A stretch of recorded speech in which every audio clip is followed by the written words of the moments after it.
Every civilization leaves behind a fingerprint. The Romans left marble, the Victorians left ornament, the Art Deco generation left bold geometry. What will we leave behind? 50 Shades of Grey? Somewhere along the way, our cities stopped looking alive.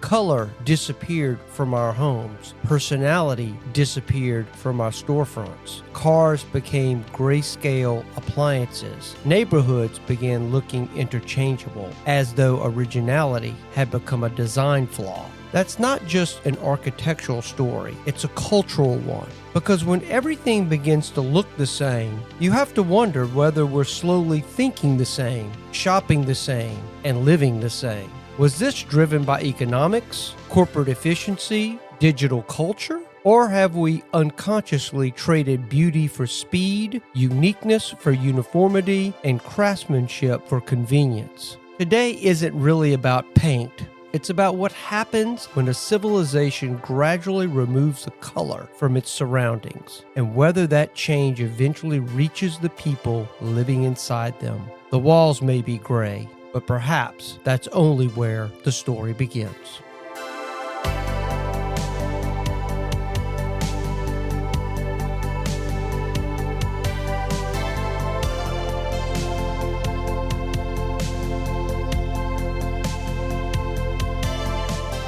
Welcome to the Retrospect podcast, a show where people come together from different walks of life and discuss a topic from the generation's perspective. My name is Ian, and as always, I'm joined by Stoney. Hello. And Jason. Hello, everyone. How's it going, everybody? Going. Well, it's my first break. Oh, yeah. Your first Yeah, breath of fresh air? It's been nonstop for me. The wife and I moved this week, so I sold my house and of 22 years of my life in it. Wow. And moved to another house, and it's a lot bigger than the one I've been having. And my wife and we've kind of been playing jokes with each other, like she's down the hall and I'm like, are you down there? And it's just echoing throughout this house. Easier way to get Marco. Yeah. So it's been quite of a change, because sometimes I'm walking through the house and say, God, this house is so big. Have you texted her or called her yet on the phone while y'all are both still in the house? That's cool. So it's how does it feel going from like a house that you've been at for so long? Because I'm assuming you haven't moved in a long time. No, I haven't. Yeah. Actually, believe it or not, I was thinking about it. I was almost 25 years of my life, because I lived in that neighborhood that I was in for 4 years.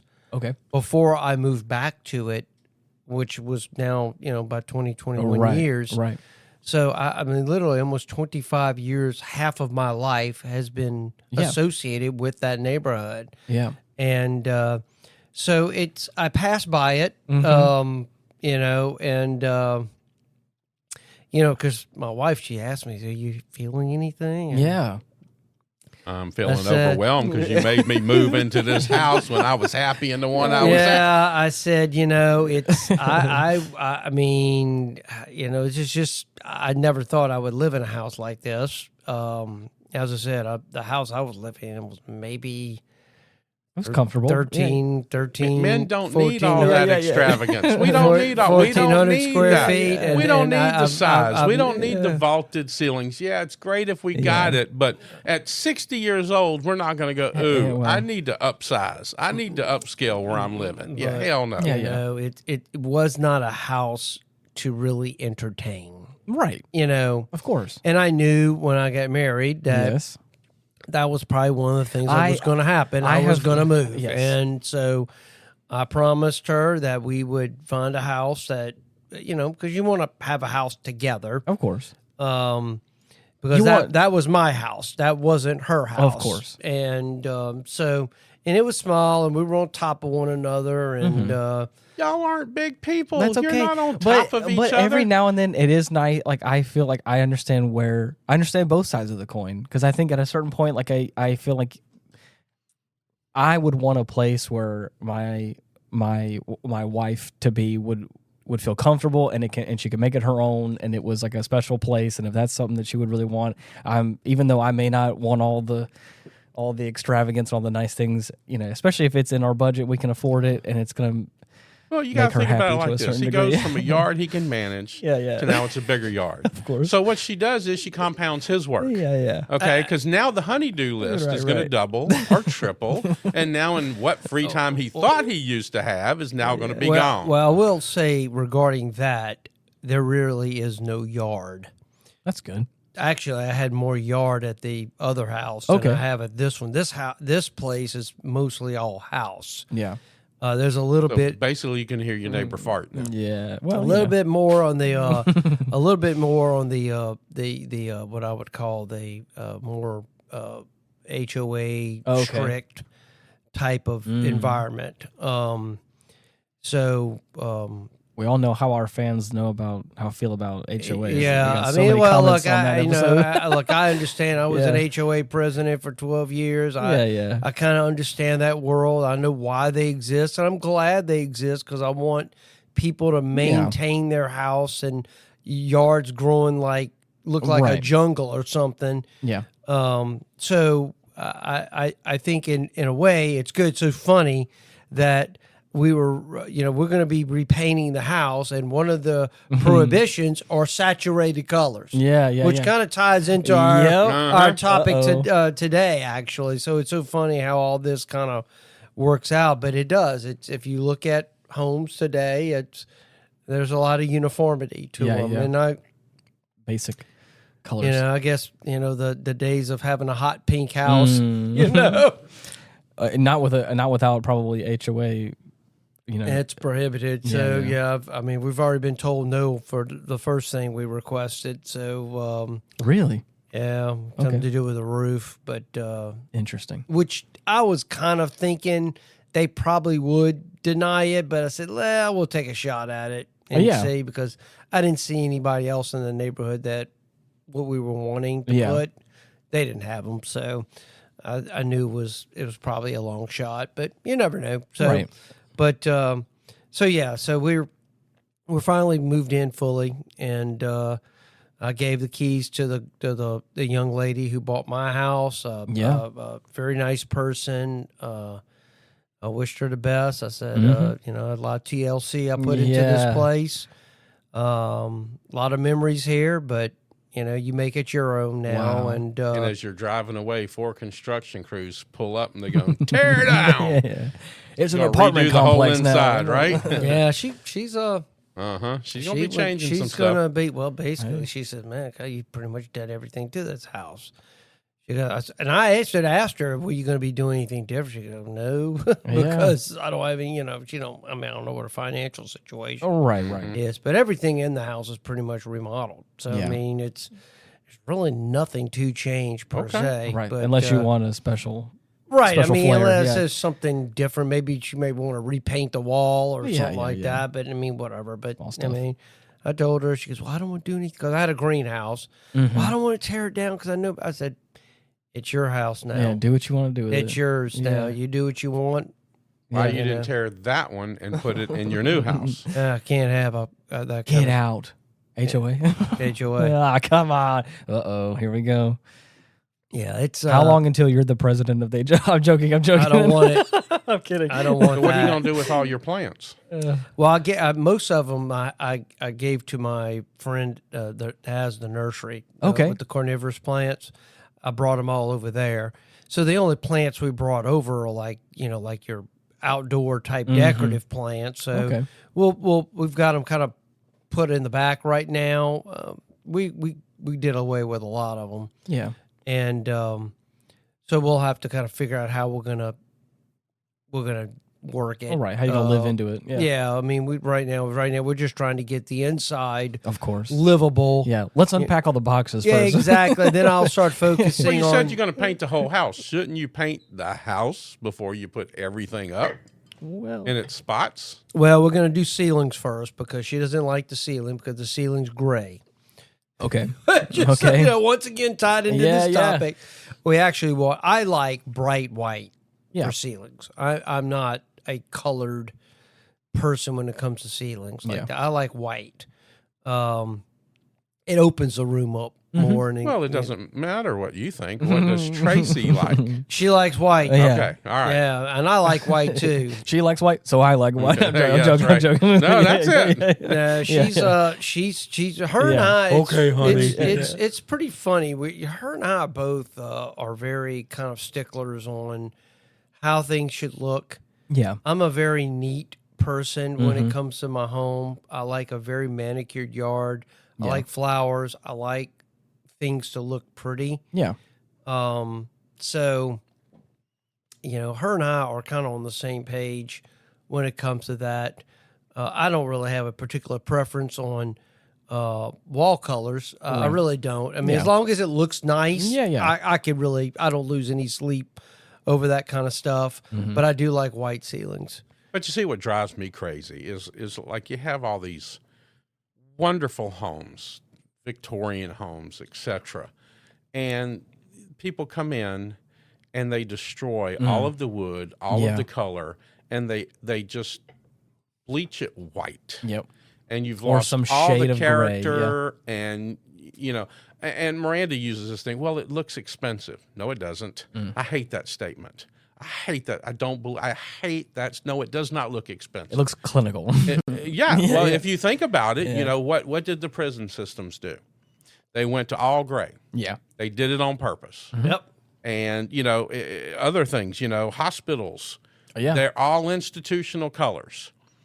Casinos do colors to make you, feel another way. Yeah. So colors are very important in our life. So my question is why are they dumbing down our individualism? Nobody wants well, it's a safe resale if the house is white. Yeah. Well, in Jason's opening, it said this isn't about color. This is 100% about color, but it's how people are using it. Yeah. Cars. 26% of the market share is white. 22 to 20 is black. 18 to 23 is gray. 10 to 12 is silver, and 8 to 10 is red and blue. Wow. That's crazy. Drive down the road yeah. and look at the new car lot and see how many other than white, black, and gray cars do you see. Miranda and I were driving around today, and we were like getting the thing. Oh, there's only 2 other cars there. Parking lot full of cars, white, black, and gray. Yep. White, black, and gray. And that's it. I challenge y'all and the listeners. Next time you go driving down the road, look at the cars on the road. There's on my way home from work, there's like a little strip mall that's got like some restaurants and some things. And I'll never forget. It was like we were talking about doing this episode like a couple weeks ago, and I specifically had this thought as I was driving home from work. I looked into the parking lot, and I kid you not, there was 5 different white vehicles that were all lined up in the parking lot. No other cars around it. It was just like boom, boom, boom, all, and no spaces in between them, but they were all different makes and models. But it was just all white. 5 white cars in a line, and I was like, whoa, it's crazy. But obviously, again, like your statistic just said, what was it, 80-something% or some odd percent of it was white and black, which is crazy to white think. is 26%, 26. black is 22 to 22%, and gray is 18 to 23%. So when you think about it, between black, white, and gray, that's 60%. 60%. That's 60 to 70%. Yeah, really. Exactly. That's wild. Yeah, well, I mean, the car I just purchased as an orange. I know, and it looks really nice. That's a rarity in today's society. I wanted something different, but now Miranda has the Cajun red truck. Okay, That's something you do not see very often. You're right. What do I have? I have the Tahoe and the Lexus. What colors are they? White and silver. Yeah, exactly. Right. Yeah, they said I'm looking at like some old photos of automobiles. Look in the 50s. That cars came in turquoise, candy coral, apple red, mint green, bright yellow, pink and teal. I mean, at one time pink was the masculine color. Yeah. At one time, pink was the masculine color. Men wore pink to be masculine, and that kind of got changed. But yeah, that's crazy. That is a very interesting array of colors to pick from. I remember growing up in the 70s and the 80s, man, everything was color. Oh, yeah. Everything. Look at the vibrant color of the 80s, when they shot and killed disco that day, and all this new music was coming out. Look at all the color of the clothes. Yeah. And then that's when people started painting red bedrooms and things like that. And then all of a sudden, that don't happen too much anymore. Yeah. Well, they basically seeing here it says during the late 1800s to the early 1900s, many architects believed Victorian design had become excessive. If you notice, if you look at buildings of old, they were very grand, elaborate construction, and now today it's emphasized simplicity, function, geometry, and clean lines. Now, I like clean lines. Now, I don't see that. But, I did a little thing. I kind of looked, I was going to go, is it market value? What is the resale? So I looked at a couple of studies, and a 2025 IC car study of more than 1.2 3-year-old vehicles found the average depreciation. Yellow, 24.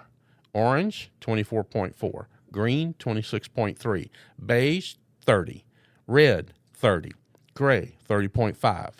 The market average is 31. Black is 31.9. White is 32.1. And gold is 34.4. For what now? These are for cost. This is depreciation. This is nothing but the car. A 3-year-old car is going to depreciate. Obviously, when you drive it off the lot, it's going to lose 25% of its value that day. Yeah. But then over the next 3 years, it's going to lose another huge depreciation value just for the color that it has on it. Right. But it also doesn't seem like it was that. I mean, maybe I'm crazy. It doesn't feel like it's that. Maybe. I don't know. It feels like it doesn't feel like it was that crazy. Like, I didn't think it was. But all in the 30%. What is it becoming safer though? Right. Because you notice white wasn't in there. Yeah. The safe color, silver and gray wasn't in there. Yeah. So, I don't know. And black cars are hard to maintain. Yeah. Well, because they show dirt. They show dirt. They show the little water spots. Yep. Yeah, I don't know, man. I'm looking here on some statistics on these colors on homes. So according to a 2026 Hughes Trend Report, HOUZZ, I don't know if I'm saying that right, say beige became the most popular exterior color. Really? Say beige now represents 24% of exterior color choices. White fell to 14% and gray declined to 12%. Now they're saying, some designers saying homeowners are seeking warmer, more inviting homes after years of cool, minimalist palettes. Yep. So, but you know what's coming up? Grayish. Grayish? Grayish. Grayish? Grayish. Which is a gray-beige hybrid, which is intended to combine contemporary restraint and that warmth you're talking about. Well, the color we chose for our roof is Georgetown gray. Really? Okay. So can't go wrong. The wife loves gray. Though. She's and kind of a more of a. It's kind of a lighter gray. Yeah. It's not deep grays. But it may also help keep it cooler too if it reflects a little bit more of the sun, being a little lighter than black. I'll never forget. It was probably. It was a handful of years ago. I think Stoney may remember this too. There was an office space I used to work at, and they were remodeling it because of some situations that took place. And I'll never forget that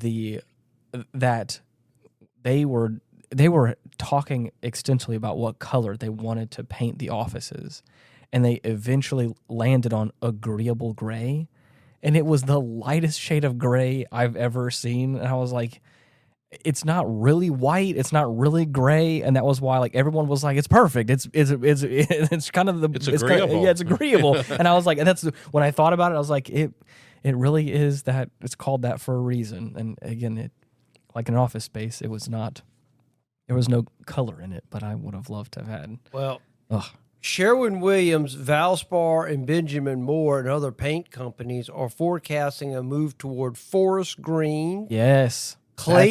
Clay reds, earthy browns, muted blues, and warm neutrals, instead of that monochromatic gray interior. In the graphic design space, that forest green you're talking about has been popping up a lot in my world. Yeah, it's I just don't know a how color. I like forest green. It just like in certain Well, in some aspects. vehicles, it doesn't look bad. Yeah. It's kind of like some of the motorcycles and some of the trucks now have battleship gray on them. Yeah. You give it a cool name, Exactly. and yeah. you Gunmetal gray. gunmetal gray. Yeah. You're like, Yeah. oh, that's cool. Yeah.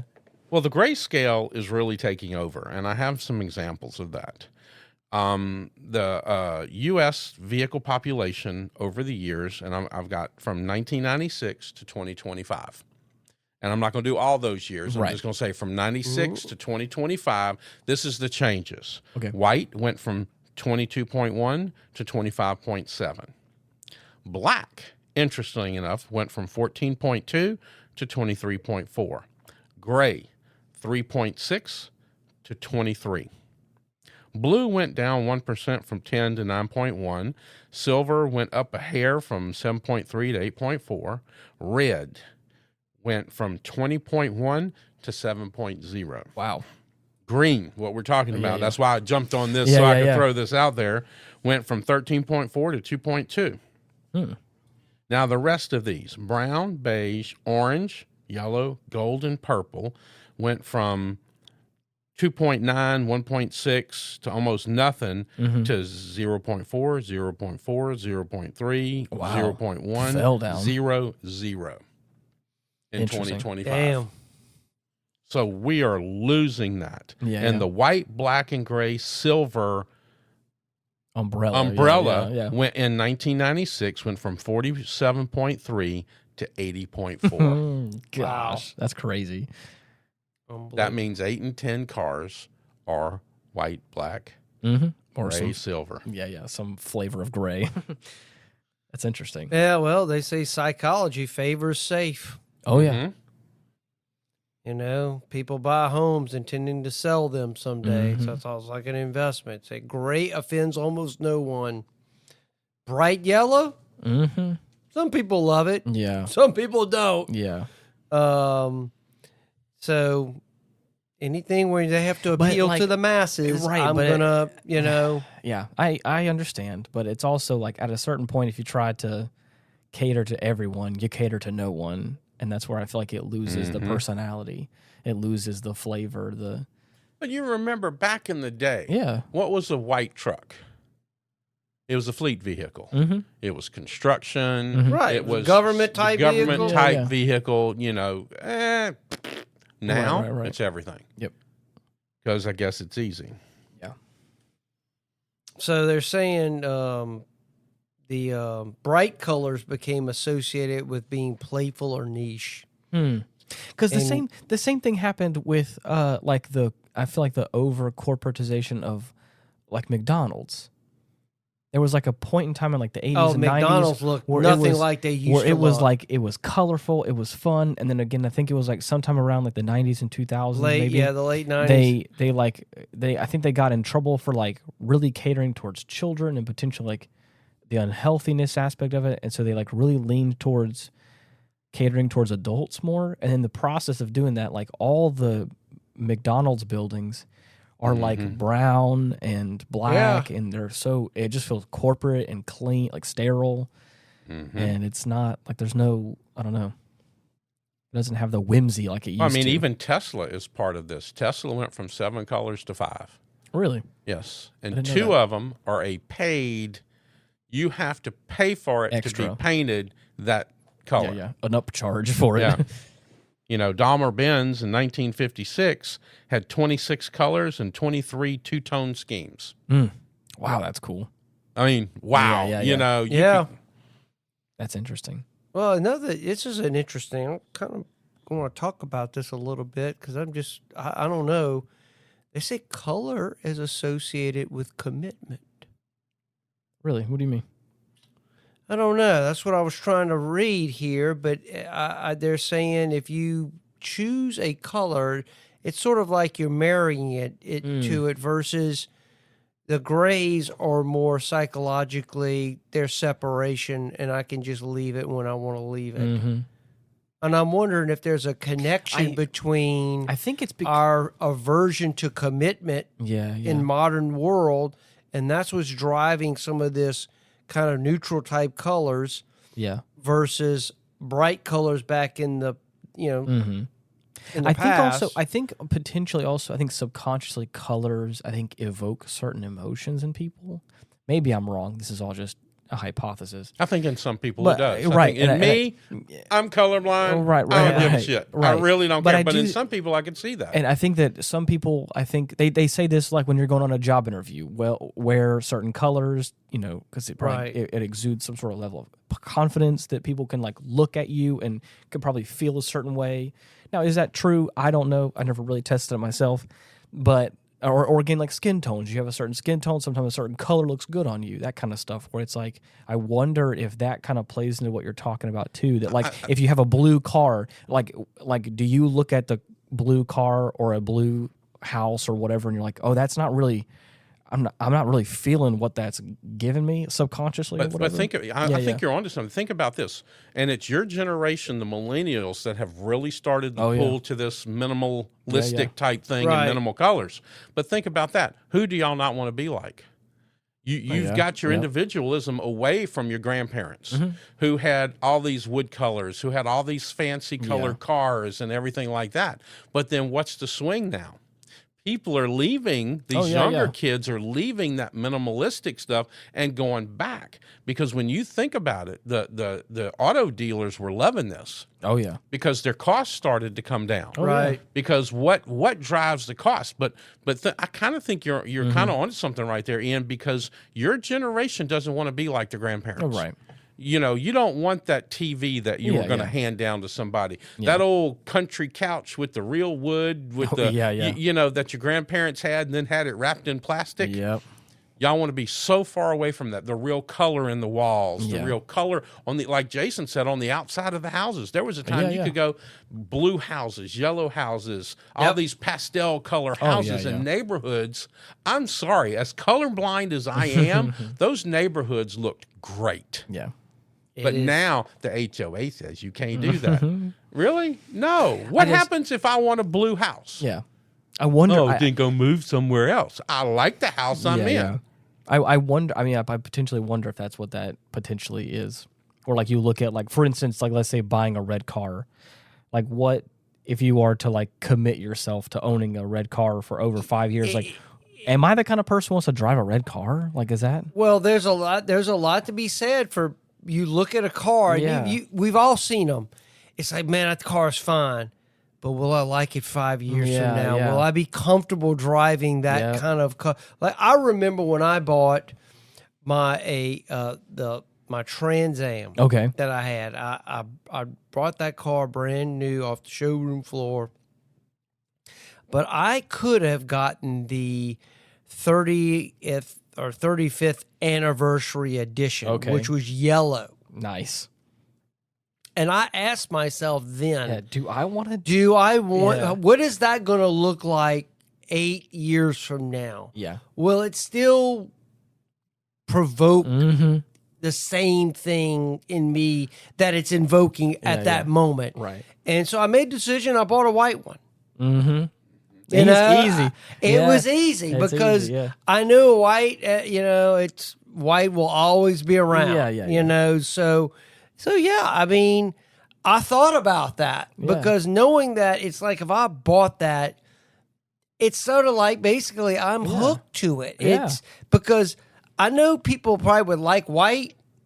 Well, they like yellow Yeah. Or orange. or What's orange. your resale value? We just learned That's the okay. resale value of your car just went down. That's okay. But think about this also. Remember when your friends and your family had kids? What did they do in the baby's room? All these bright colors. So now it's beige. Yep. It's plain Brown. beige, brown, White. nothing so clinical, so sterile. It's like, it's kind of like, why did the prisons get away from colors? Because they didn't want to inadvertently throw up some gang colors and hand signals, and it's just poor kids, man. Back in my time, you had a great nursery. You had all kind of stuff. The colors bright were great. colors, Yeah. I just recently watched a video about this because we've been talking about it so much. Obviously, my YouTube algorithm is like, oh, you should watch this video, and someone had posed a good point that I didn't think about. Is it like it's a vicious cycle now where because like let's say someone like myself who like I do like things to be minimalist in some aspects.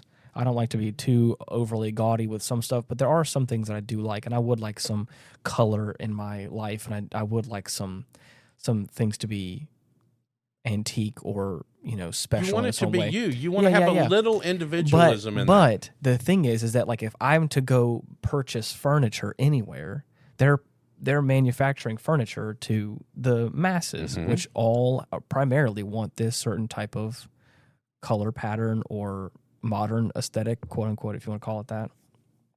So even if you wanted to like really reach out to like find furniture at a big name store, like you're really pigeonholed into a certain thing, or if you start to go down even more, things that you can afford that are cheaply made are also in this same sort of category. And because everyone is purchasing all that, manufacturers keep manufacturing more of it, and then now we're just in this like vicious cycle where it's like because it's just the easiest thing because it's a white piece of furniture or a gray brown grayish piece of furniture, and it's like everyone's okay with it and it sells pretty well because it's unoffensive. They're just like, oh well, let's just make more of it. Oh, that's selling very well, then let's just copy that and make a new thing out of it. And then so even if you wanted to have like something with a little bit of color, a little bit of flavor, a little spice that's all interesting and fun, you either have to like purchase an antique somewhere, or like you really got to go somewhere special that like specially makes these things, which can be expensive, which again, like someone like myself probably can't afford. And so it's like, I'll give you an example. My dad and my bonus mom, he had a chair. He had a lounge chair that he loved. I guess he had it for like 15 some odd years. And a spring came out from underneath it. And instead of fixing it, they were going to buy him another one. And they kind of went through this process. Well, they contacted the company that made the original one. And it cost a bit more. Oh, yeah. But they custom made a similar chair. They didn't make that old model. They had a newer and updated model. Right. But they could pick the color. They could pick the cushions that they wanted on it. And it took him like 6 weeks. He had to wait 6 weeks for his chair. But once it came and arrived, he's kicked back. Oh, yes.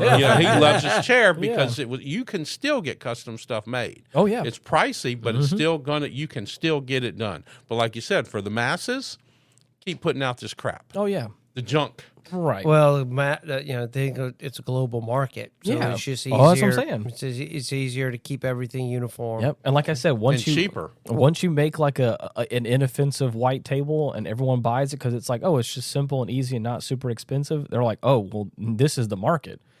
Let's make more unoffensive white furniture. But the psychology of it, too, comes out. Like, why white kitchens, was a question I have. And it's, white kitchens are commercially useful because of a couple of reasons. They communicate, number one, what? Cleanliness. Yes, of course. Okay, they communicate that. And brightness, while remaining compatible with many countertops. Stainless steel. White and stainless steel looks really good, which is one of the reasons stainless steel has kind of taken over in normal home kitchens. Before, you could get colors and enamels and all kind of stuff. A red fridge. But there's also, like I was talking about, there's a renewed interest in going back to the woods and warmer finishes. Yeah. So I'm excited about that because I'm tired of this drab stuff. I really am. But stainless steel what does it convey? Professionalism, durability, and plus it goes great with white. Of course. Stainless and white is, hey. I'm going to tell you an entity that probably really set the trend on this is Apple. Oh, yeah. You think about it, beginning with the iMac and the iPhone, white, silver, aluminum, and glass. Yep. And in essence, psychologically, they basically made those associate with intelligence, premium quality, and innovation. Well, they sold it at that. That's not really what it was. I'll never forget whenever the Space Gray came out, and it was just like an aluminum chassis or whatever. And I was like, but you see, there was somebody else at fault too. Almost at the same time as Apple. What? HGTV. Really? They started pushing the gray stuff. You're right. They started. I don't know who came first, but they were looking at each other going, "Hey, we can push this gray." But HGTV, it photographs well. It does. It does, it photographs well, films well, everything. Well, it's like we've said numerous times when it comes to like corporate stuff. Money's got to go, like the numbers got to go up. And so if you were to make like a special color, now not to say that, again, places aren't doing that now because they are. So that maybe we're changing. Maybe the world's healing in a different direction. But like, once you start making like the simple colors and those sell out, you quickly realize, oh, well, this like blue version that we have of it is not selling as much. Right. And we're spending money to make it and manufacture it. Just use that money to make more white ones. Right. Or make more gray ones. So, Well, I mean, think about this. Back when I was growing up, in the early days, the 40s and stuff like that, the 50s, women did the French manicure. mm-hmm. And then all of a sudden in the 60s, 70s, and 80s, all these flamboyant colors just started coming out. Yeah. That because you didn't care if it clashed with your wardrobe. Right. That was your statement. That was part of your individual style, Right. was to wear that color. And then remember the blue eyeliners Yep. and all of this stuff coming out. Oh, but then yeah. all of a sudden it started clashing, and now they're coming back to nude nails, Yep. more of the French manicure, maybe not as long. Even those long nails are kind of coming back down a little bit. But there was a whole case study that did something on the French manicure in the 70s, because film actresses needed something that could work across different wardrobes changes in the day and the week. You didn't want to put all that chemicals on the ladies' nails 3 or 4 times a day or a week. So that's kind of how the French manicure really kind of took off. But it just worked. Wedding and ceremony flexibilities, low visual conflict with jewelries and things like that. But I can remember the time when now if you look at it, most women today, which are wearing these, I'm sorry, I know I'm fixing to get a letter. Our email is getoffendedtogether@gmail.com. Correct. But they're all wearing these nasty flip-flops, all this stuff, and they got white toenails and white fingernails. And they're being led to believe that this is showing, effort. It's showing money. Only rich women are women that, that have their stuff together do this. And I freaking hate it. It's almost worse than that thing that Miranda says, oh, it looks expensive. I hate that. What happened to the time where people could be individuals and say, this is me? I think hopefully we're getting back to that a little bit. I mean, I think that it's like with most things, there's a phase for some of this, but I don't know. Even like I think even in the video that I had watched, they had talked about like Christmas lights. How like Christmas lights I was used to be just fixing to go into that. And now it's all what just you're lucky to white find and something that's not white. clean. Yeah, It's all white. unoffensive. Yeah. I mean, even just a couple of years ago, you could get the LED. What is it? With the fiber optics. Oh yeah, and it would. You have one, don't you? yeah. That it would change colors through the fiber optics in it. Didn't you have one? I don't think so. It rotated around. I know what you're talking about. I don't think I have I one. thought but you had one. I'm I don't sorry. think- no, it's okay. I know exactly. I don't know what it's called. I know exactly what we're talking about. Yeah, it's got. And it looked neat. Yeah, it's fun. And it gave color to stuff. Yeah. Now you're lava lamps. Yes. Lava oh God, my God. yeah. Lava Yes. lamps. Yeah, I was just thinking about things like that. Yeah, I had one of those black lava lamps that had the blue liquid with the green lava in it. Anyway, it's just like I don't know. There's so many fun little things like that. But I mean, I guess what the point I'm trying to make is color. It really carries identity. Yeah. And in a world where we're being taught we must conform to even things we don't agree with, or in Bonifer's theory episode, the stupid, not uneducated, but the stupid who are giving up their right to think for themselves. It seems like this is part of that, doesn't it? Yeah. Because we're being taught to conform whether we like it or not. Yep. I love individualism. That's what America is about, being who you are. If you want to be a sheep, be a sheep. Right. But I'm sorry, do you really want to be a sheep? And all these color changes are evidence that someone is possibly, and I don't know if it's intentional, but and it could be the manufacturers, because you got 3 colors, they make money. Yeah. Because think about just the cost of, okay, we're going to make 15 cars this color, and then we're going to have to change our nozzles and spray this color, and then change this, and then all of a sudden you got all this extra work. All we got to do is, hey, we'll make 1,000 this color, we'll change it. We got 3 more colors. That's it. Right. Instead of, what was it, 56 back in the 50s? And then a handful of two-tone ones. Where I mean, really? Look, they're diving that cost way down. Is it part of that too? I think it's a number of things, and I think a lot of it is corporate greed. Again, like I said, that money number has to go up, and I think whenever you start doing specialized versions or specialized colors, are people fighting back? No, Look what happened to the CEO of Cracker Barrel. Oh yes. Okay, we're going to change this, and we're going to do. But like you said, the McDonald's. Oh yeah. Back when I was a kid, you had the big playgrounds and all these colors, and Ronald McDonald, and everybody turns out scared of clowns. Yeah. But look, now they're very clinical. Oh yeah. It could be a doctor's office for anything instead of a an McDonald's office building. Yeah, Yeah. and then now you see the CEO come in and change. She's gone. Yeah. She got. Oh yeah. She got walked to the office front door because she cost them, and people are rebelling against that. Yep. They're kind of coming back to that old way. They're coming back to what they know and taking some chances. And I'm encouraged by that. I really am. The difficult thing is I still think an overwhelming majority, I think, is still just turning their brain off and just... I agree. And just pointing. I think that's the thing, is that... But everything starts slow. Oh, I know, you're right. Everything starts slow. I think there's a small group, but I do still think that a lot of it is conforming. I think a lot of it is corporate greed. I don't know.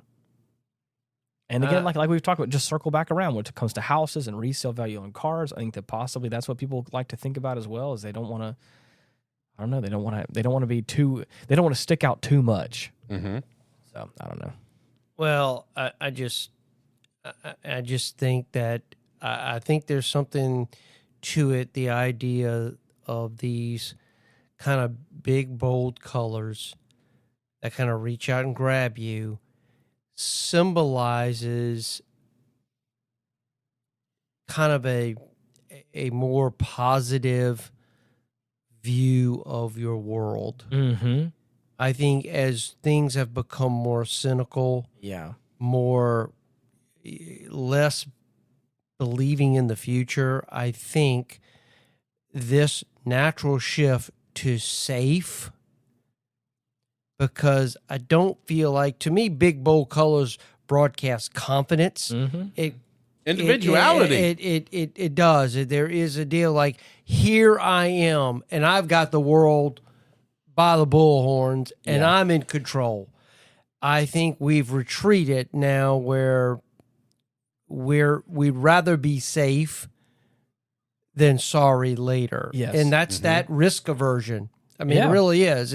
It's the risk aversion that I think that people are or where they're at right now with, when it comes to these things. So, these color selections, there is a deep psychological impulse there, I believe, of what society is pushing. Mm-hmm. And it's all about mass manufacturing. Mm-hmm. It's easier. Everybody likes this color in 2/3 of the countries of where I sell my products. So I'm not going to offer the other colors because it's just a waste of money. So it's just easier to do that. Now, my question is what would cause that to change?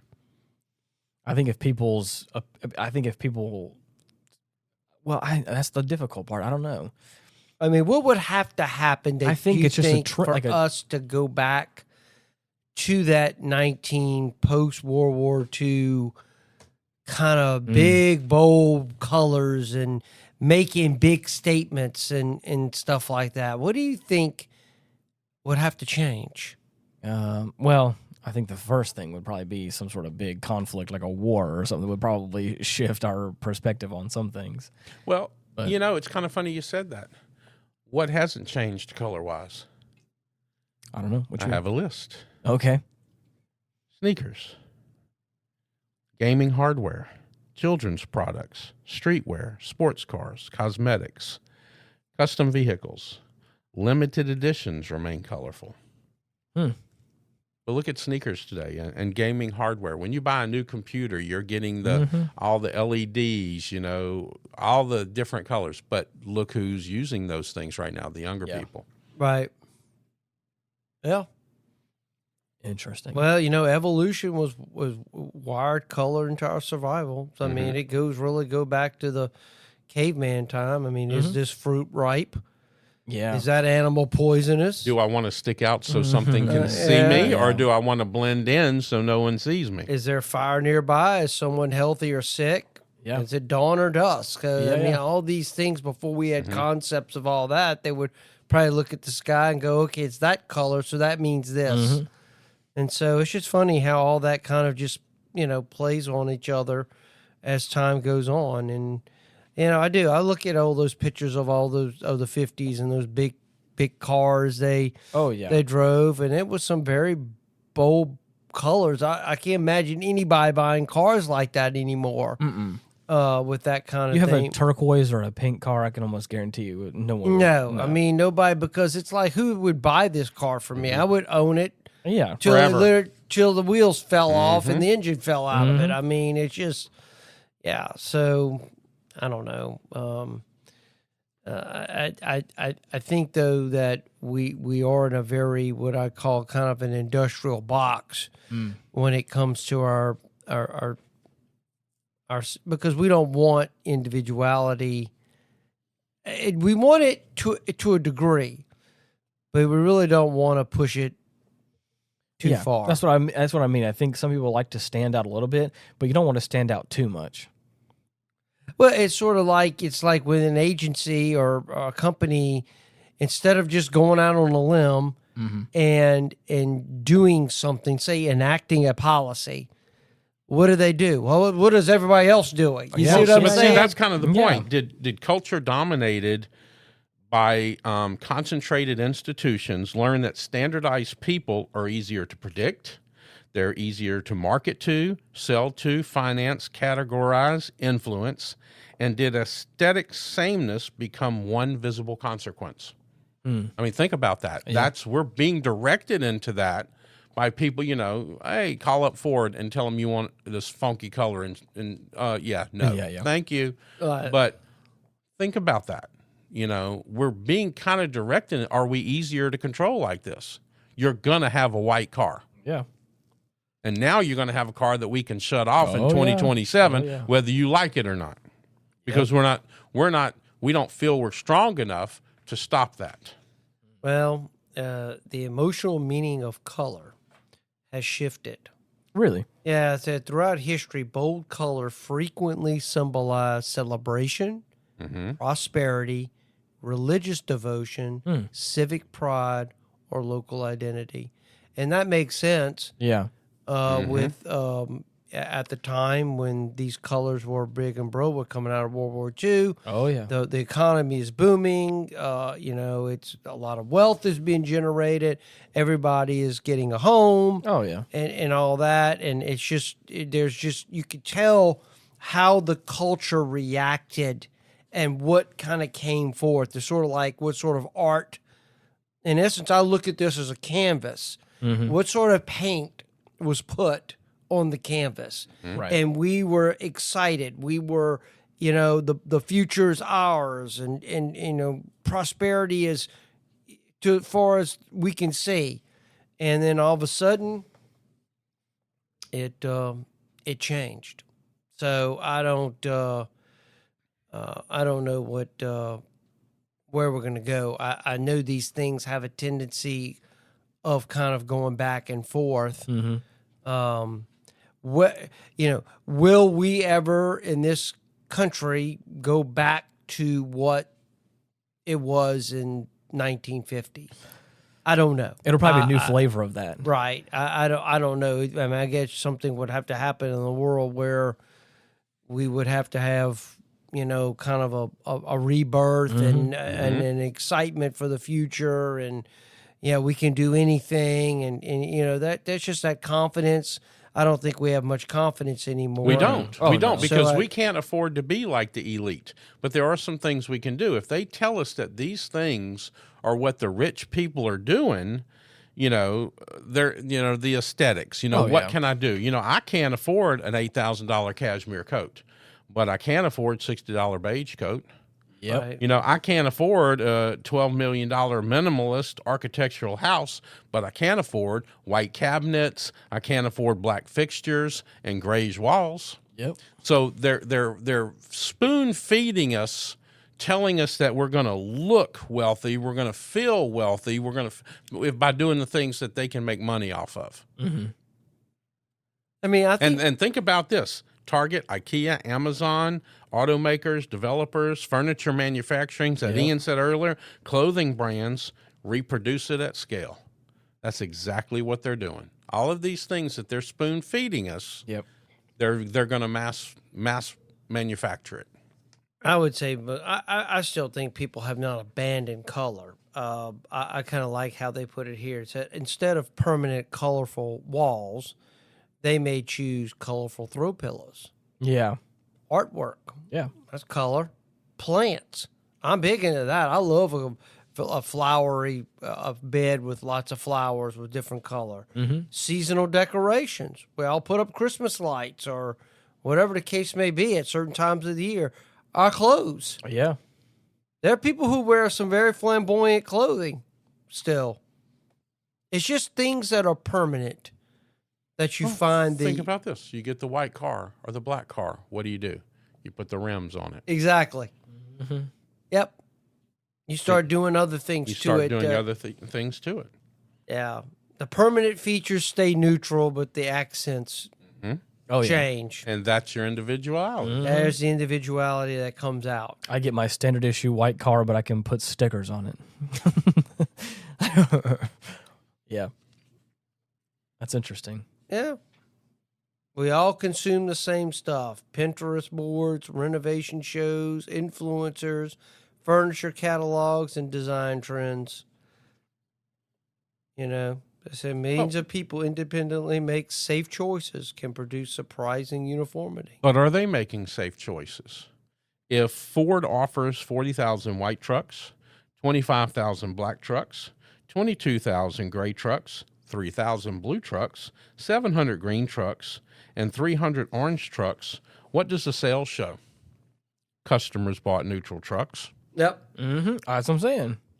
And then they're skewing their own numbers to benefit them in the long run. Well, what I'm trying to say is maybe not they're skewing their own numbers, but maybe when you look at when those numbers are presented to a board meeting and they're like, oh, those are the big numbers, then just make more of the big numbers because money's got to go, number got to go up. That's what's screwing the numbers is. That's what I'm saying. But at that point, it's like, and that's what I'm talking about. The same thing when I was talking about furniture manufacturers. Whenever whenever you have a line of let's say we make a bunch of chairs, and we make a red chair and a gray and a white, and of course we have sold absolutely not nearly as many red chairs. And of course, we got stakeholders that'll be like, we got that money's got to go up. That's right. I'm like, okay, well then get rid of the red one and then just put all the profits back into the white one because we're selling all of the white ones. Exactly what's going on. And then of course, what I'm saying. So whenever you have people that are like, I want to be individual and different, and then you look at the market or what's available that's affordable for someone like myself, I'm like, oh, well, it's all just. You could really screw with them. Next year, only buy the red and the orange vehicles. Leave all the white ones on the showroom floor. I guarantee you, in the next 5 years, everything will be red and orange. Every car imaginable will have some flavor of red and orange, and it's all it is. It's just chasing the numbers. And if all of a sudden, if the majority of us all wanted to change or change directions or stuff, I think it would all change as well. So, I think it's fascinating how all that's done. And I think it's, and that's what I was going to, what I talked about a little bit before, is I think that we are where we are because I think there's a mass migration to being a little inoffensive and not being super colorful. But then I think that because of that, it just keeps, it's like a snowball. I think it is snowballed and has become more than I think it was originally supposed to be. But luxury no longer meant more. Yeah. Right. That developed in the 90s and the 2000s. Large empty rooms, concrete, glass. I remember watching television, and they were interviewing Eddie Murphy at his house. and his house. This was had to be in the 80s. Okay. And his house was all white with no furniture, and he sat on the floor. What? Yes, it was the weirdest thing. Just like a psych patient. Yeah, I mean, I found that funny that people that had that kind of wealth. But that was the deal. It was kind of this minimalist look that was starting to take hold. I can afford expensive things to I don't need to prove I can. Yeah. So the shift wasn't from this opulence that once existed, that if you had money, you showed it, to basically constrain that kind of thinking. Mm-hmm. And I'm just going to basically build something very simple, straight lines, clean. Yep. No character really Easy. to it, easy. Yeah. And I guess in a way it's the kind of a psychological change that just took place. Yeah. But I think that goes back to the idea of I can't proclaim at the loudest, at the top of the rooftop, at the rooftop that, look what I've done. Yeah, yeah. We just don't have that anymore. And whether that's good or bad, I don't know. I mean, you go back in the day when the Rockefellers and stuff, when they were the amount of opulence they were, I watched a video not too long ago, and I don't. It's been so long, but you're talking about this, and it's reminding me of what was talked about, and it was the premise of it was like why why being an architect in reality is not as glamorous as it once used to be, because once you can have all these great, if you're going to be commercial real estate and you're going to start doing architecture and that kind of stuff, you want to do all these cool, elaborate, crazy buildings, but whenever it really comes down to it, whenever you really are putting boots on the ground, money's being spent on developing a building for something, you're going to want logistics. You're going to want it to, if it's in an earthquake area, you're going to be able to survive earthquakes. You want it to be able to have temperature control in the windows, and it needs to be a certain shape. And then the more you and again, obviously, if it's a super crazy building, no one's going to want to rent out of it. And it's all these different things that once you start going down the checklist of all these different things, you just end up with a gray square. Right. And it's well, I wanted to make this beautiful, opulent building, but it's logistically in this day and age, no one's going to pay for that.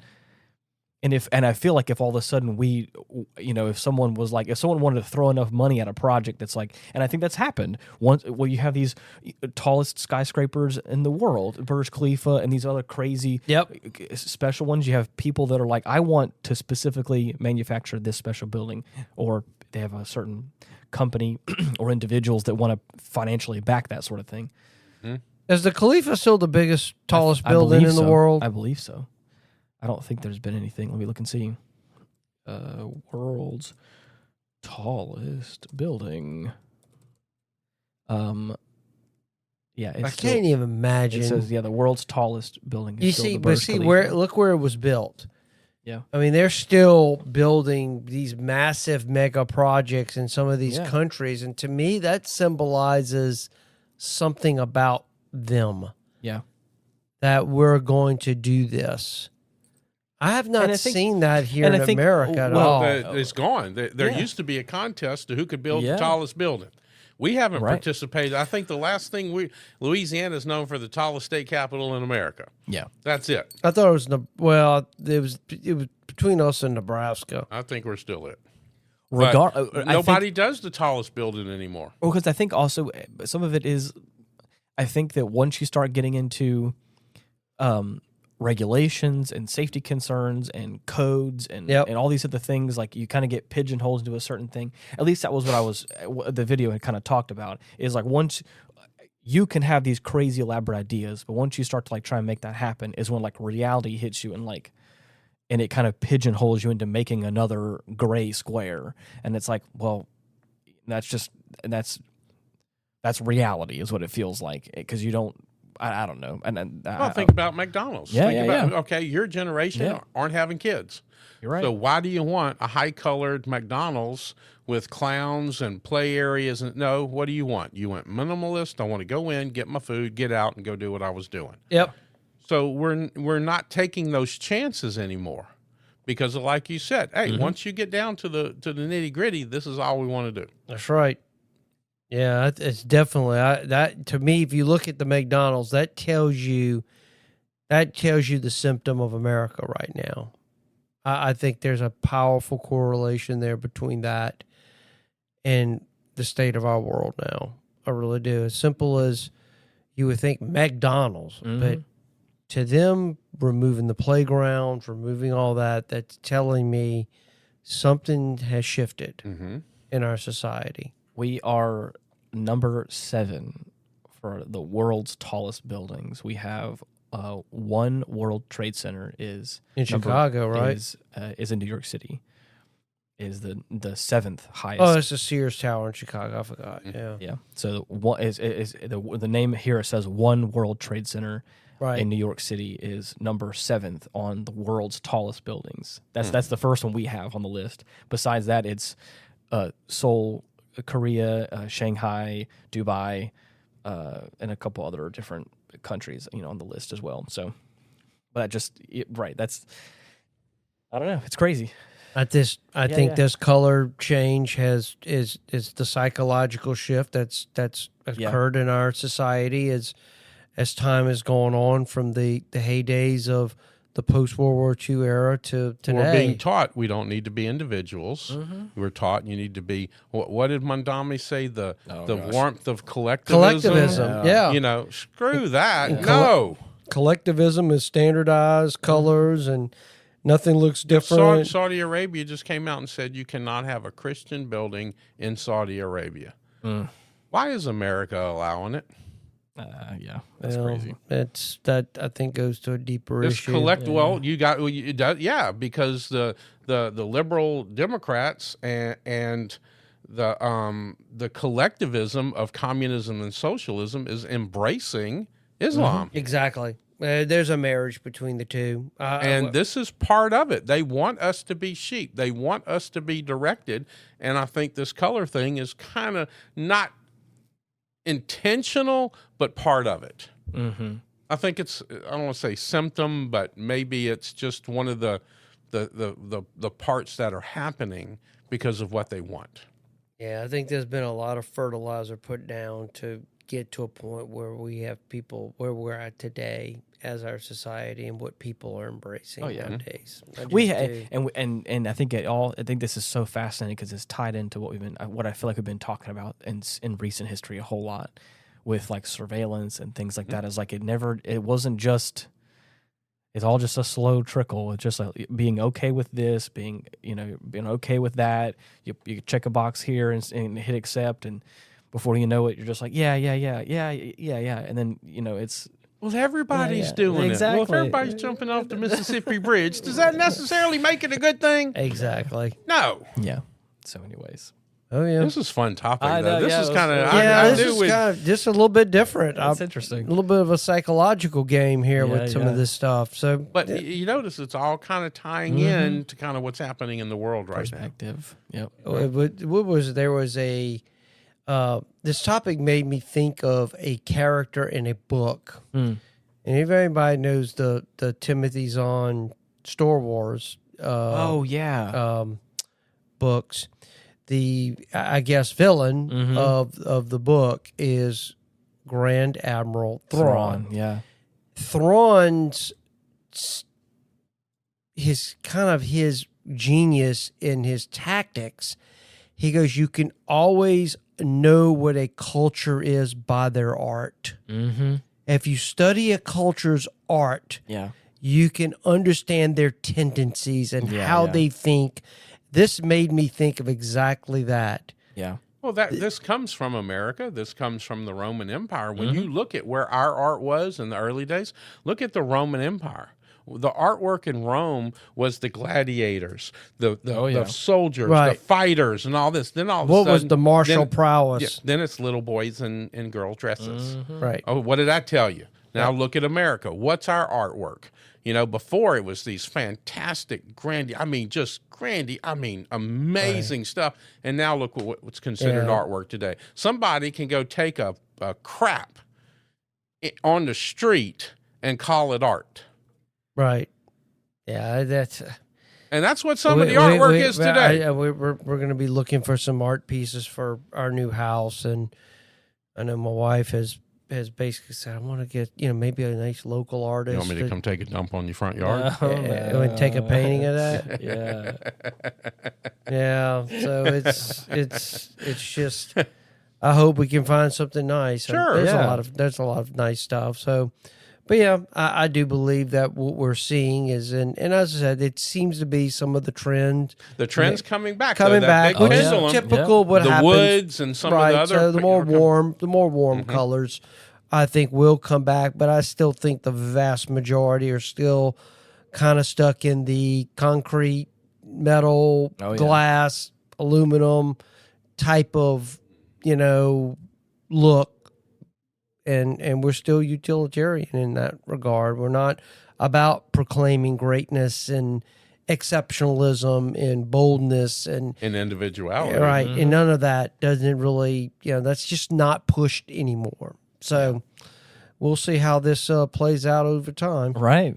Well, for anybody else out there who wants to let us know what you think or want to share your experiences or want to suggest a topic for us, we have comment sections on Spotify, on YouTube, where you can leave some short form responses. YouTube, our email address is getinoffendedtogether@gmail.com, where you can send some more long form responses if it doesn't fit on YouTube. And after Spotify. My speaking today, I'm sure we'll probably get a couple responses. Probably somebody out there who's I bet upset. I offended somebody. Yeah. Be sure to like and subscribe on all the platforms you listen to us on, because it really means a lot. And share with someone you think would like it or maybe not like it. And until next week, thank you so much for listening. Bye-bye. Goodbye, everyone, and God bless.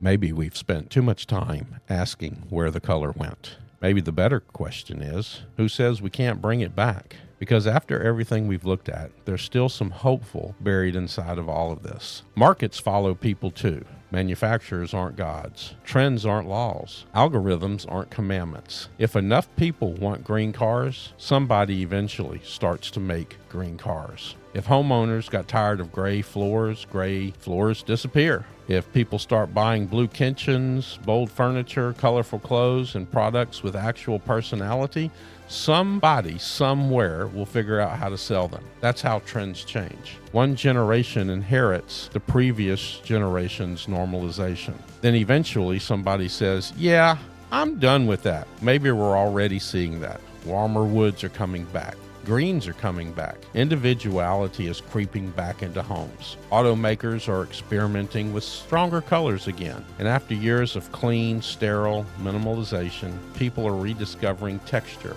ornament, and things that actually look lived in. I'm thinking that's probably healthy, because life was never supposed to look like a staged house nobody lived in.